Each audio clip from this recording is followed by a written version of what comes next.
How much do you weigh? Y'all hopping out with real live questions.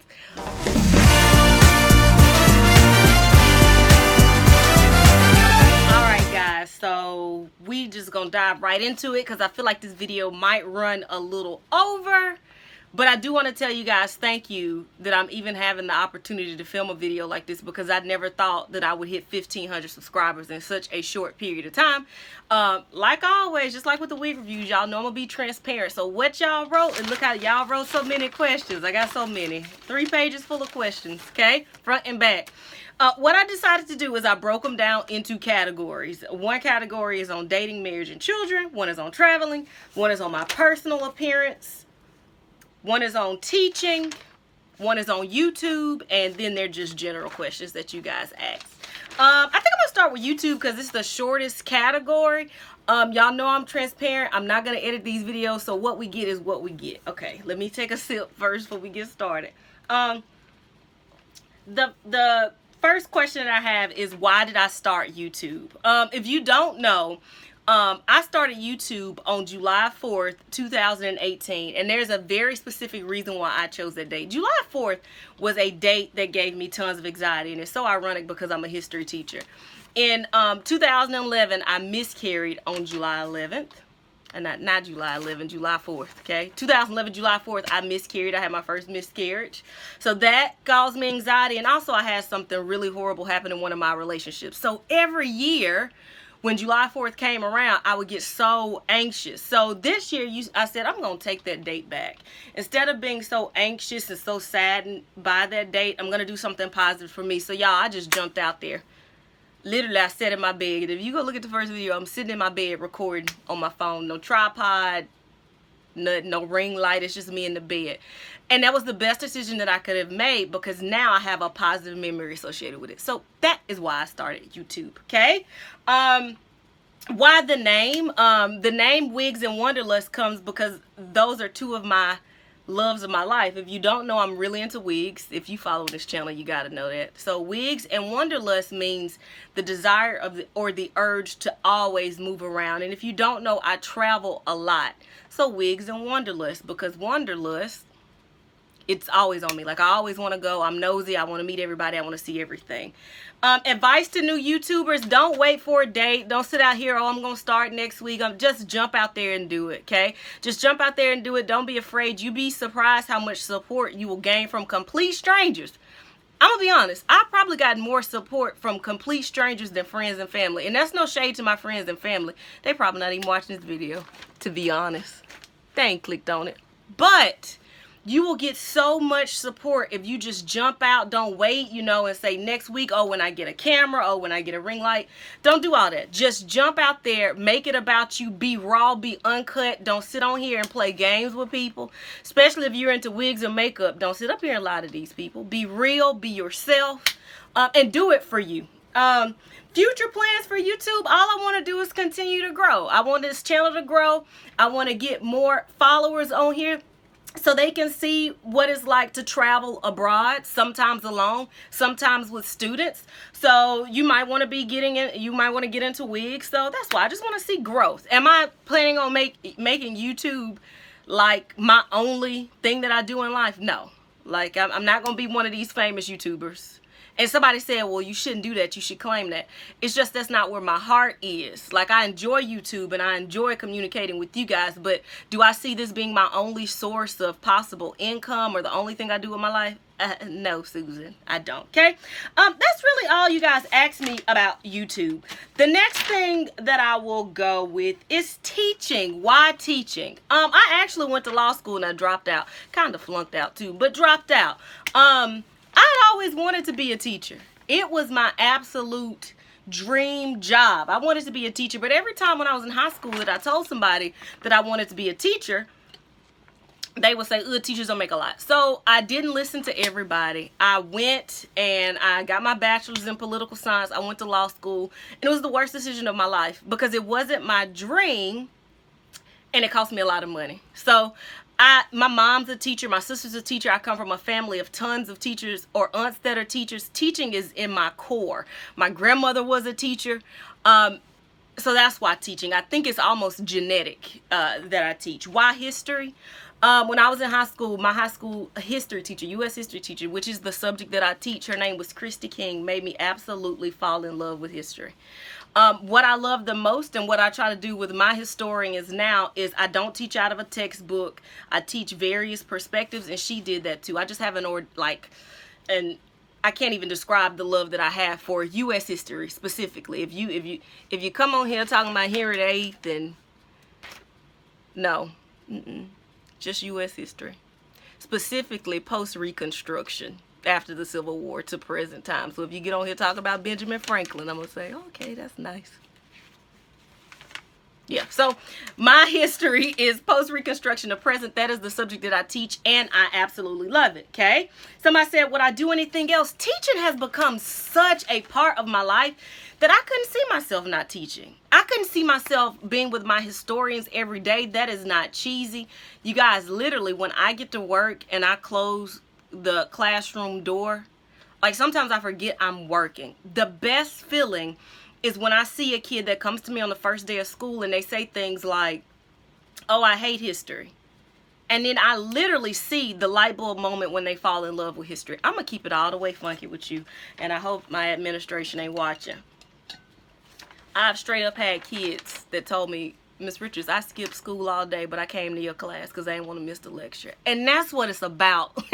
not truancy, but making kids fall in love with the educational process. So I couldn't see myself doing anything else. How do I relate to children? My historians, that's what somebody asked me. I relate to my historians because I realize that they're humans. I think we get on this kick as adults that because we're adults, like what children or young adults have to say doesn't matter. My historians teach me something every day. I demand respect from my kids, but I also respect them wholeheartedly. I also remember what it was like to be a student in class.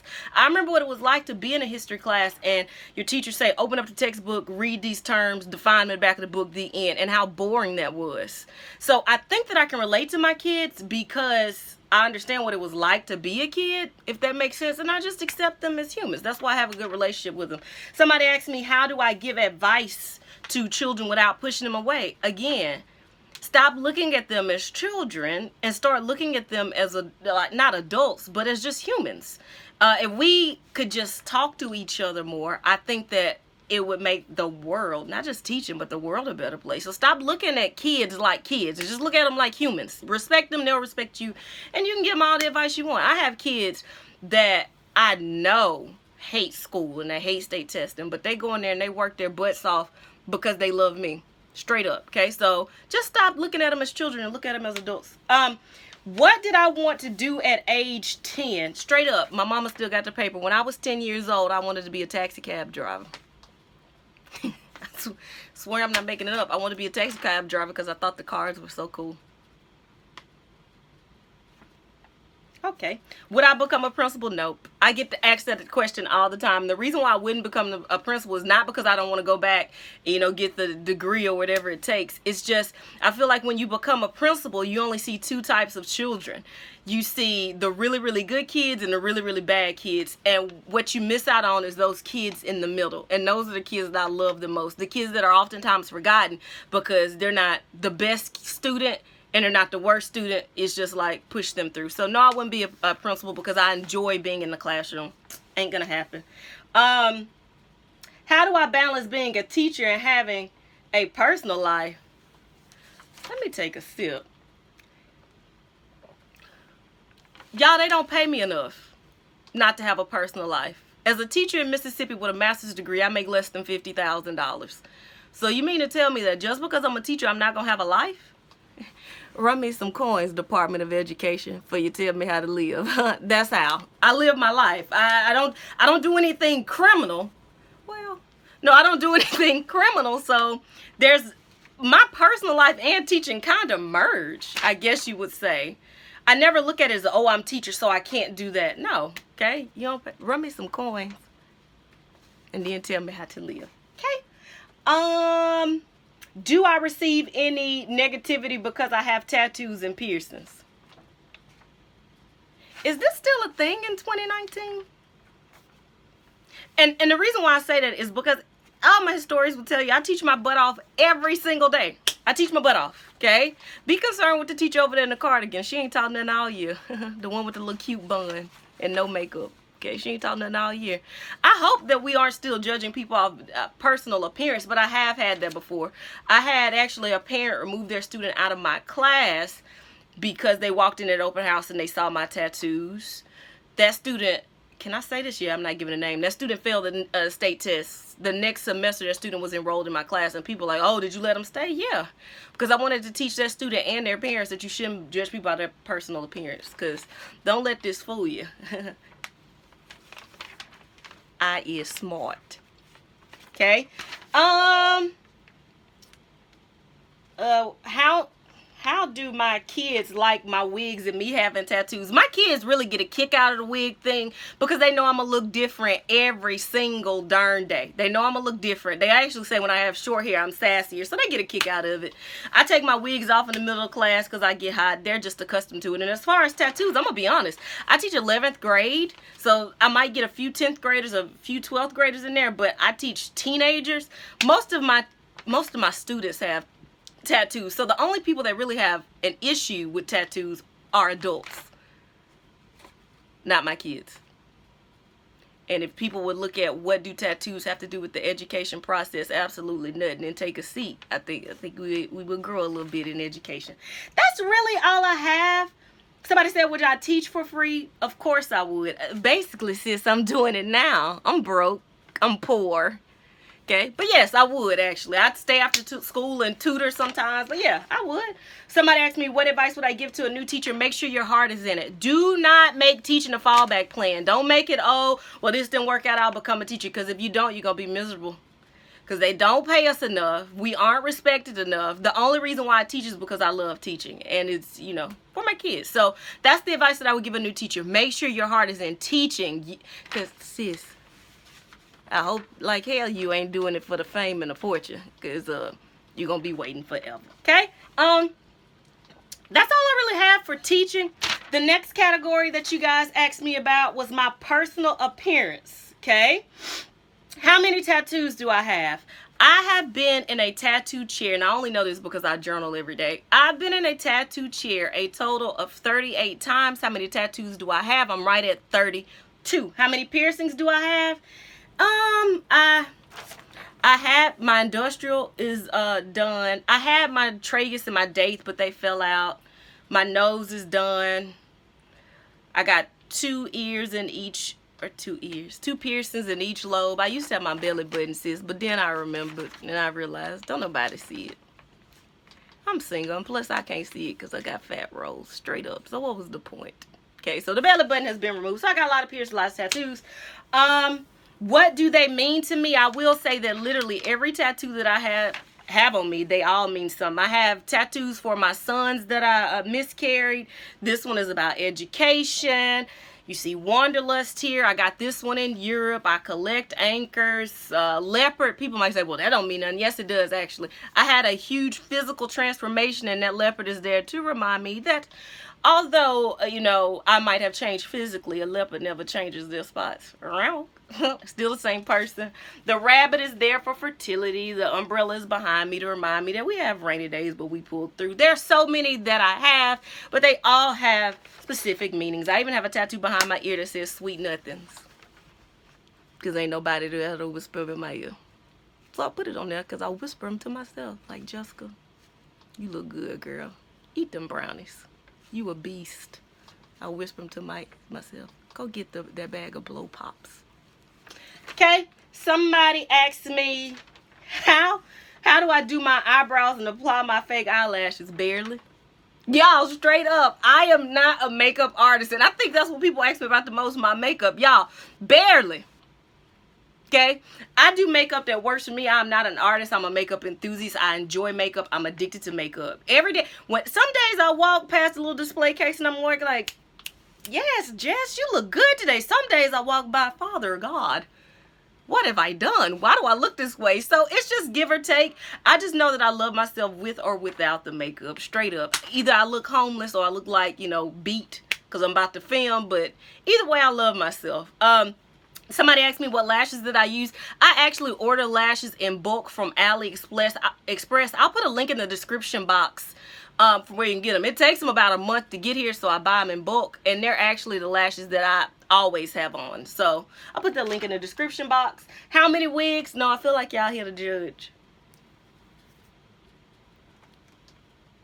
I got 118 wigs. Shut up.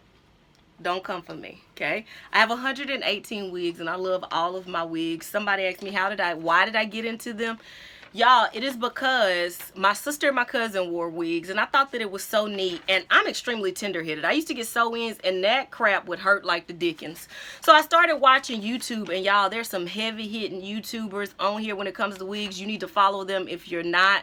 Deanna Marguerite, Wigs to Waist Length, The Hearts and Cake, Body by Kiera, Mila Clarice, I'm probably butchering her name. There are so many YouTubers that I just live for. Epic Shay, Shining Star. So I watched them, and finally I said, you know, I'm gonna get my first one. Y'all, when I first started wearing wigs, it was bad. There'd be shit slipped back on my head.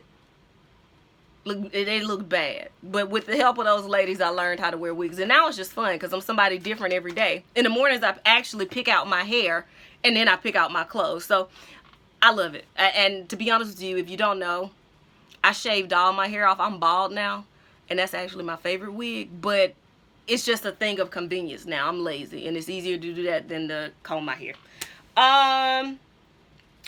What is my favorite perfume? That's a different question. My favorite perfume, they asked me for my top 3. Gucci Guilty is my favorite. I love Daisy by Marc Jacobs. And my third one would probably be, y'all gonna be like, Jessica, really? Because this gonna sound like so bad. But it's by Paris Hilton. It's called Can Can. It smells like cotton candy. Straight up. Those are probably my 3 top favorite perfumes. Do I miss my hair? Hell no, I don't. I get asked that a lot. Do you miss having hair? Nope, I don't. I don't miss it at all. I wish I would have shaved it all off a long time ago. At all. I don't miss my hair. How much do I weigh? Why y'all doing that? Why you ask that? My weight fluctuates. The smallest that I've ever been was 167 pounds. The largest that I've ever been is 289 pounds. Straight up. I have, okay? Right now, I'm currently, when I weighed myself the other day, I was at 189 pounds. So I'm a big girl. That's all right, though. You can't tell me nothing. My only saving grace is that I have huge hips, which makes my waist look small. But it's not small. It's an optical illusion, sis, okay? What size do I wear? 10s, 12s in there somewhere. I might try to squeeze my fat ass, my fat self in something smaller, okay? Just depends on how I feel that day. Put a cardigan on or Spanx. Live your best life, okay? That's it for personal appearance. All right, now on to the biggie. Dating. These are the questions y'all ask. Do I want children? How many? Do I think about adoption? Why am I single? Infertility? Dating in 2019 in my 30s? Am I ready for Mr. Right to find me? Does infertility make it hard to see my historians every day? What was my worst relationship? Oh, Lord. Who would be my perfect person and celebrity crush? All right. So let me start with why I'm single.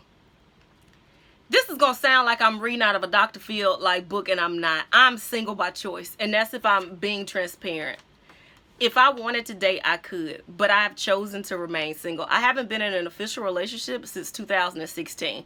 My past 2 relationships were extremely toxic. When I say toxic, like Flint water crisis, Love Canal, Chernobyl, like BP oil spill, toxic, okay? And no shade against them, but they were toxic relationships. After those relationships, well, after 2016, I purposely told myself that I would date myself. So I have become somewhat self-obsessed, and people look at that as a bad thing, but I think you need to love yourself before you can receive love from anybody. I had no idea that I didn't love myself until I fell in love with myself, if that makes sense. Now I take myself out on dates. If I want to eat somewhere, I go. I want to see a movie, I go. I mean, I love myself. So that's why I'm single. If I wanted to, I could be in a relationship. But the issue for me, and this kind of feeds into dating in 2019 in my 30s, the issue for me, if I do date, I'm dating for like a lifetime partner, if that makes sense. And right now, I'm just not ready for that. Straight up. And people say that dating is hard, and it is, because I downloaded the online dating apps, and y'all, within, I kid you not, 15 minutes, inappropriate pictures, people asking inappropriate things. So what I've done, and this kind of feels that I'm ready for Mr. Right person to find me. What I've just decided is when the timing is right, they will come along and I'll be ready to receive them. It's just right now, I'm not, y'all. I have so many friends that are married and unhappy. To be honest with you, I get hit on by so many married people that it makes me want to stay single, because I know me. If I get married and I find out my mate is out here embarrassing me like some of y'all embarrass y'all mates, I'm going to jail. Somebody is going to get hurt. Okay, so I know that when the time is right, they will come. My worst relationship, y'all, I've been in bad relationships. I've been in abusive relationships, mentally, physically. I've been in a relationship where I dated someone. We joke about it now. They told me that I was cute one time, and I told them, and we dated for 2 years. One time they told me I was cute. It was at an all-white party. We remember it vividly. And when I asked them, why would you never tell me I was attracted? They said, because everybody else does. And they didn't get that hearing it from somebody that you love is so different. I've been in a physically abusive relationship, knocked this back tooth out of my mouth, and since I got dental insurance, I could fix it. But the reason why I hadn't is because every time I run my tongue over it, it reminds me of where I come from, if that makes sense.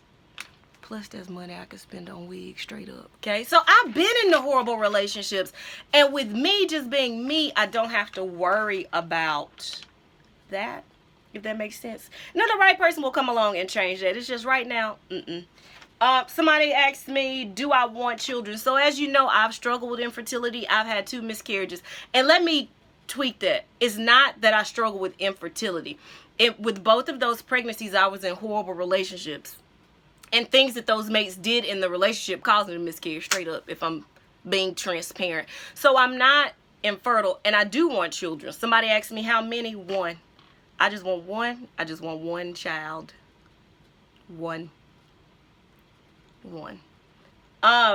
That was a good question. Somebody asked me, does infertility make it hard for me to see my historians? No, actually. Actually, with my last miscarriage, I miscarried and I was back to work in 3 days. You know why? My kids fulfill me. My children fulfill me. They truly do.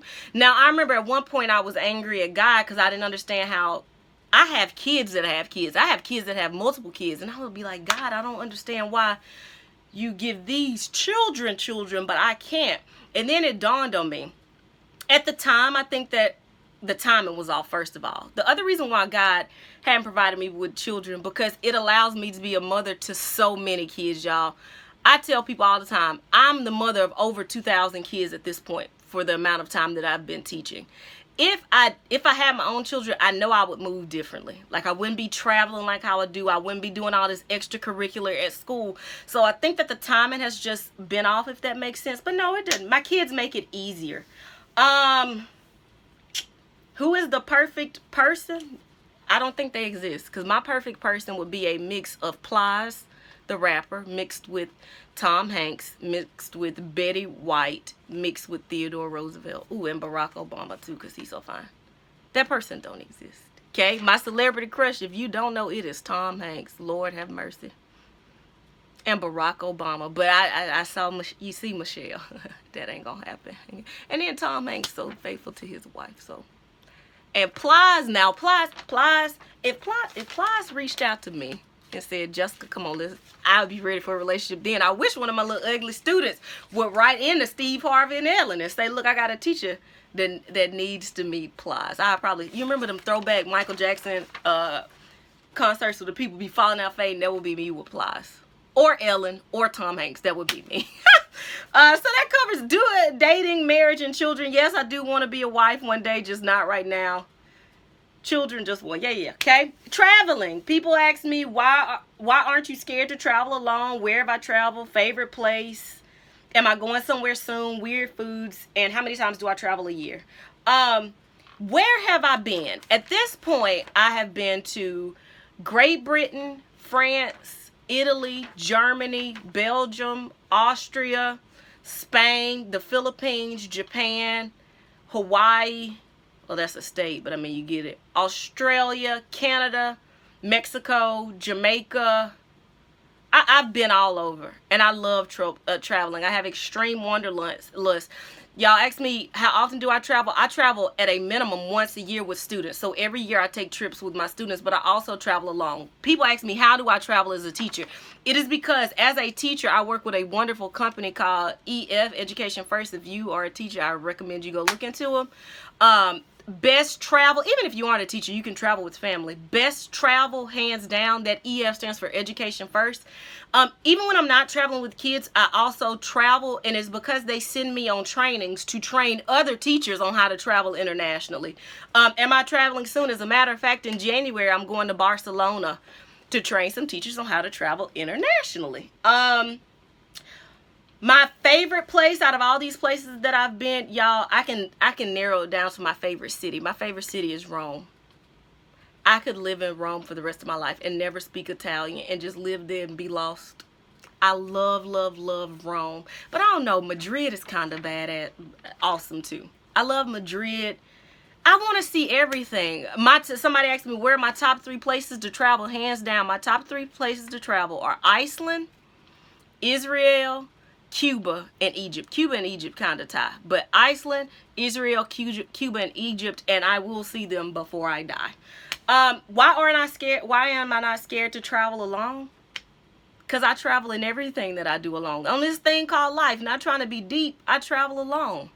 It is so awesome to get lost. That's my favorite thing, to get lost and not speak the language, and you have to rely on like just your fellow human being to get by. If I lived in fear, first of all, terrorists have won, because that's what terrorism is. There's some people, every time I go to Europe, they blowing stuff up. Well, Joe Nathan, somebody shot up the local Walmart, yet you still go there every Sunday. If I lived in fear, why do I teach? Because we shoot up schools now, right? I wouldn't go to another concert or any of those things. So I actually feel safer sometimes in Europe than I do here, if that makes sense. So I've never been afraid to travel alone. Now, my parents, every time I go, don't talk to strangers. And that's the first thing I do when I land. I talk to strangers. That's just me. I'm not afraid. Weird foods that I've eaten as I've traveled, I don't consider anything weird, because some of the things we hear in the States, if you told people Southern food that we eat deer and raccoon and rabbit, they would think that that's weird. We eat crawfish. That's like the roach of the sea, or in shrimp. But things that I think people would think are different, I've eaten monkey brains before. I've eaten turtle, but you can eat turtle at home. I've eaten bear. Y'all, I like food, so I'm gonna eat it. Straight up. Okay? Is that everything with traveling? Yep, that's everything with traveling. The last thing that we have, guys, are general things. Okay? These are just general questions. Shit, I should have started with this. About me. I am 34 years old, but I tell people I'm 40, so they'll be like, oh, you look so good for 40. What's your skincare regimen? And I'll be like, haha, genetics. I'm 34. I was born in April. I'm an Aries, and I'm an Aries to my core. I love hard, but I can be stubborn. I got a big personality. Somebody said, what is my favorite music, y'all? I kid you not. My music, if you're in the car with me, it can go from Kevin Gates to Donna Summers to Three Doors Down to Sam Smith to Johnny Taylor, like Frank Sinatra. I listen to all music. What advice would I give to the younger me? Girl, don't take out all them damn student loans. Just because that person is a bad, ooh, look at them, they so cool. That ain't cute. That equals failing and heartbreak. Somebody said, how many siblings? I have 3 sisters, and we're all 5 years apart. So my mom had a child in 75, 80, 85, and 90. I'm a middle child. You probably could tell from my personality. What am I always drinking in my Yeti cup? Y'all petty. Straight up, it's Michelob Ultra. Straight up, it's not. I'm not even gonna sit up here and play with you. I got that constitutional right to drink. I'm over the age of 21 and I'm not at work. What is wrong with me? Where did I went to college? I went to the Alcorn State University, the best college in the land. I love Alcorn. It is my favorite school. I also went for my master's degree to University of Central Florida, but I'm gonna be straight up, I really don't count them. I love UCF, but Alcorn is my bread and butter, and I love Alcorn. I love a Brave. If you know somebody from Alcorn, they are also a big fan. Somebody asked me, am I in a sorority? Of course, I'm in the best sorority that you could be a part of. That's Delta Sigma Theta Incorporated, okay? And I got the awesome thing about being in a sorority, y'all, literally just about every country that I've been to, I have sorors in every country, and that's an awesome thing. It's like a sisterhood all around the world. Would I move from Mississippi? I have. I want to leave again. Y'all get it twisted. Y'all always complaining about the states and we're so horrible. Go somewhere else. You're going to quickly come back and realize how beautiful you have it here. Mississippi, I love it. We might be the poorest state and we might be the most obese, but we also some of the friendliest people that you would meet. So no, I wouldn't leave Mississippi. Okay. I'm a Southern belle to my heart. I'm a Southern belle to my heart. Somebody said, do you struggle with cursing? This is also a co-worker that left that question. Shut the hell up, because you know I do. How do you turn it off in the classroom? The next question, I ain't even finna address that. Next question, how do I stay happy? That question was asked to me so many times. They said, is that your real personality? Yes, I stay happy, y'all, because I've been at the very bottom. With one of my miscarriages, I was so depressed, I didn't want to get out of the bed. Like, my ex had to come and lift me out of the bed. So I've been there. And now I just literally live life to the fullest. I got in a bad car accident in 2007, and now I have a piece of mesh metal under this eye, close to death. So I know that I could die. So I live every day to the absolute fullest. Because you have a choice. Happiness is a choice. You can be happy or sad. Just push through, because it can do nothing but get better. And I really mean that. Favorite places to shop? Goodwill. Everything that I wear, y'all should know, is thrifted. Goodwill is actually overpriced. I prefer America's Thrift. That's a local thrift store here. I thrift all of my clothes, and I'm not ashamed to say it, because sis, one of the best feelings in the world is have on an outfit that's less than $10 and look better than everybody in the room. Okay, so I thrift all my clothes and then I sell them. What else? Favorite foods? I eat everything except for Mexican and Italian. I know. Some of y'all could be like, what? No Mexican or Italian? And you want to live in Rome? I don't like Mexican or Italian food. I love soul food. Anything coated in a gravy. That's what your girl wants. Something with a gravy on it. Okay? Oh, that's a good one. What 3 cartoon characters would I be if I had to choose? If I had to choose 3 cartoon characters, I would probably be Homer Simpson, because he gets to be stupid and nobody really checks him. I would probably be Stewie from Family Guy, because he has that time machine to go back, and I could tell my dumb ass not to take out them student loans, go back in time. And probably Courage the Cowardly Dog, because I really look at Muriel, his owner, every time, and I'd be like, oh, she need a better wig. So then I could tell, you know, let her pick out a better wig. Hardest part about growing up in Goshen, or growing up in the South, I was never a cool kid, ever. I wasn't. And I don't think that was hard, because now my lameness makes me a cool kid. Duh. So it really wasn't hard growing up. It was good to leave. I'm glad that I left, and you know, now I'm back, but it really wasn't hard. I honestly would raise a family down here on the Mississippi Gulf Coast. Okay, I love it. I love where I'm from, the 228. Is that everything? I think that's it, like for just generalized things. So y'all probably, as I went through this list, are like, why am I following this fool? She an idiot, okay? But that's just a little sneak peek into my life. I am so thankful that you guys have been rocking with me for this long. All we could do is grow. If you have some questions that I didn't address in this About Me video, drop it in the comments and I'll get to them. Y'all, thank you so much for letting us get to this point. And like I said, we'll grow from here. Bye. All right, y'all, we did it. We made it. We hit 1,500 subscribers, and actually at the point of me uploading this video, we're over 1,500 subscribers. So as promised, I'm going to give you a sneak peek into my life so you can learn a few about me. Y'all left these questions and y'all went all in. Y'all did, asking me how much I weigh. Yeah, y'all went all in. So if you want to learn a little bit about me, just keep watching.